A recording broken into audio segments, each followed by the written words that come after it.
படையப்பால வந்து last shot நடந்து வர்றதை எடுத்துக்கிட்டு இருக்கேன் சிவாஜி கார்டனில். அந்த இடத்துல நான் மியூசிக் போட்டுட்டு வெற்றி கொடி கட்டு மலைகளை முட்டும் வரை முட்டு அப்படின்னு போட்டுருக்கேன். ரஜினி சார் ஏதாவது ஒன்று ரமேஷ் கண்ணகிட்ட சொல்லி எங்கள் 2 பேரும் மூட்டி விடுவார். ரமேஷ் கண்ணா வந்து, சார் இந்த இடத்துல என் பேர் படையப்பா இளஞ்சிங்க படையப்பா போடணும் சார், ஆனால் நடையப்பாலாம் நடந்து வராரு போட்டா முட்டாள். படத்தில் யார்ரா இப்போ கடைசி வரைக்கும் கிளைமேக்ஸில் யார்ரா பேர் வாங்கினது? என்ன தான் ஃபைட் பண்ணி இது பண்ணாலும் அவள் செத்துட்டான்னும் போது ஆடியன்ஸுக்கு அவன் மேலே ஒரு சிம்பத்தி போகும்.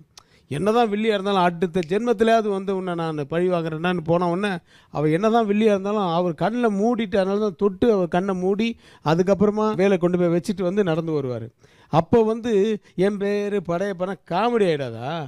இந்த மாதிரி தடைகள் உனக்கு 1000 வந்தாலும் ஒவ்வொன்றும் உனக்கு படி தான். தடைக்கற்கள் இல்லை படிக்கற்கள்னு சொல்கிறது தான் அந்த பாட்டு. வெற்றி கொடி கட்டு அதுன்னு அதுதானடா வரணும்னு சொல்லிட்டு போராடி அது மாதிரி பண்ணுவோம்.